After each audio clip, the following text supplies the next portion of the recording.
Close your eyes for a moment and imagine yourself standing under the night sky thousands of years ago. There are no streetlights, no science textbooks, no telescopes, only the vast dome of stars above you and questions. Why does the sun rise and set? Where does lightning come from? What happens after death? For most of human history, these mysteries were explained through myth. Gods threw thunderbolts, gods controlled harvests, gods punished or rewarded us. But then, something changed. Around the 6th century BCE, in ancient Greece, a small group of thinkers began to wonder, what if the world could be explained, not by gods, but by reason? This shift gave birth to something new, philosophy.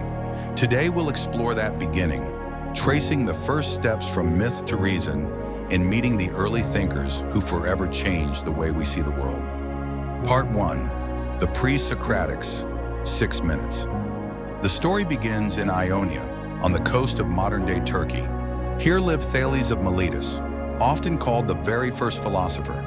Thales asked, what is the world really made of? Instead of saying Zeus made it, he proposed water. He noticed that water nourishes plants, fills the seas, falls as rain, turns to vapor, freezes as ice.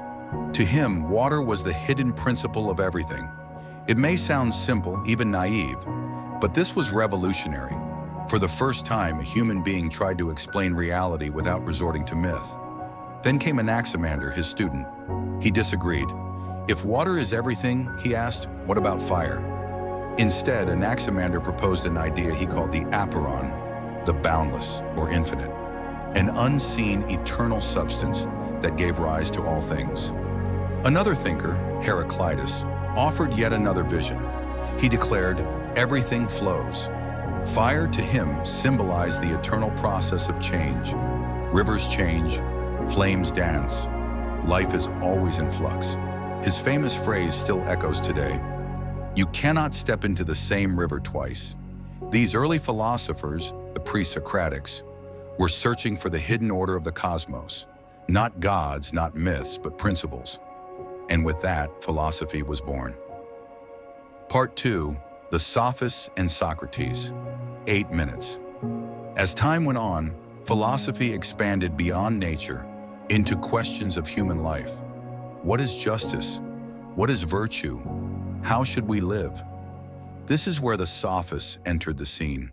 They were wandering teachers who claimed they could teach wisdom for a fee. They taught the art of rhetoric, persuasion, and how to win arguments.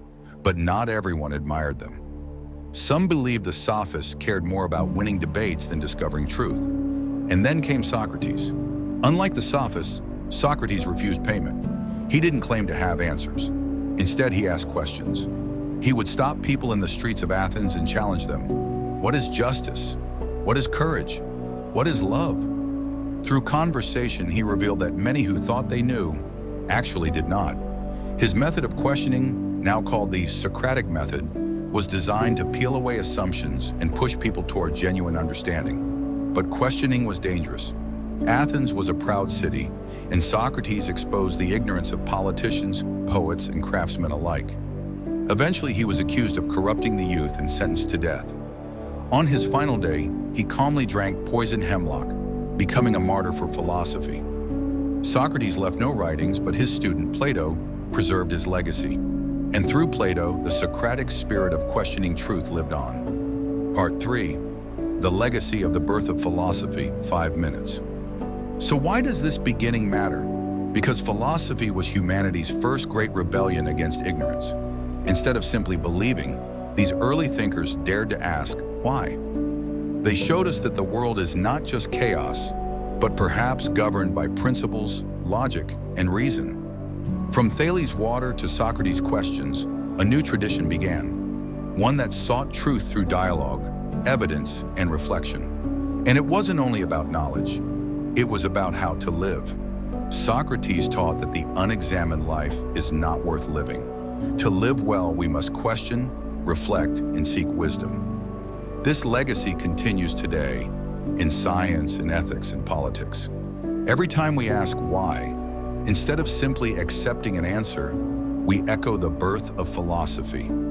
Outro, 2 to 3 minutes. So from the myths of gods to the first stirrings of reason, philosophy was born in the ancient world, a fragile flame of curiosity carried forward by bold minds who dared to think differently.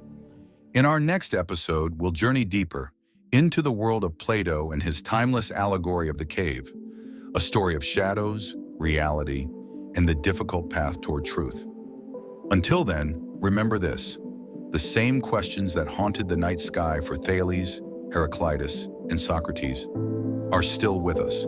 And perhaps, like them, we too must learn to ask not only, what do I believe, but also, why do I believe it? Thank you for listening.